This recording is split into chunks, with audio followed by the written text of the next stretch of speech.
ahlan waaw sax la maa ngi ziare xam naa Seydina Ousmane di ko yàlla jàppale la damaa xam ni interview bii mu def ak France 24 moo ëpp solo téeméer junni yoon ay def doxu ñaxtu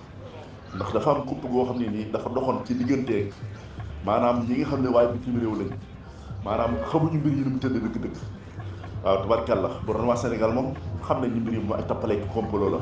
mais tubaab yi doori complot la rek ñu mën cee jàpp waaye Seydina Ousmane bu taxawee daal ni complot la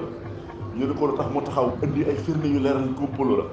ba pare nag su ñu lu garaaw lool loo xam ne tubaab bi duñ ko bàyyi billaahi danañ ko gis fii waaw li mu ni enquête internet bi nga xam ne ni gendarmerie nationale lu ko def dafa firndeel ni complot la bu ñaaree ba tey mu daal ni enquête bi nga xam ne nii moo doon saytu mbir mi ci biir gendarmerie maanaam procureur moo ci doon modifié ngir lu ko diigal si ñu loolu wallaahi lu garaaw la yàgg naa ko wax loolu ñu bëree ba dañ ko firndeel dafay mel ni dañoo xamul gravité bi nga xam ne nii am na ci gendarmerie nationale def ab enquête boo xam ne dafa war a tëdd ci njaaxaanaay procureur bëgg ko mu diigal tax mu ngeen mu di ko modifié maanaam ngir di foncé kenn ki ni pour diigal ko si bi loolu wallaahi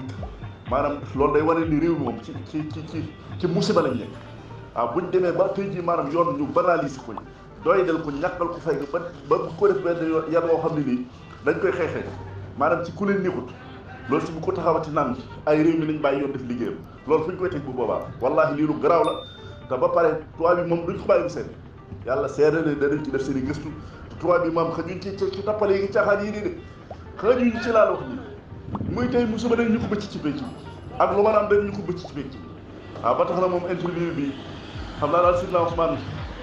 la jàmbaar jooju doon wax Babacar Sy Ndiaye ku dégg tubaab la lool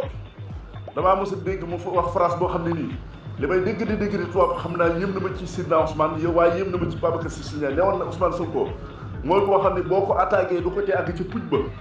ca xëñ ma ba ca njobbaxtan la nee na loo ko attaqué du tee mu continuer àgg ci njobbaxtan la te moom bu la attaqué day àgg ci njobbaxtan la waaw moom da koy attaqué muy àgg ci njobbaxtan la mu di la attaqué day àgg ci njobbaxtan la tabarkalla loolu mu ci am ñaanam sa gars yi saa fuñ demee ba jàpp ni nekk nañ seen óolalaa billaahi bu fittee rek da leen di tiim loolu tax ñu tiit fii ni jaaxle kenn xamatul looy def lu di nekk fi di tabarkalla na ay mooy woon du def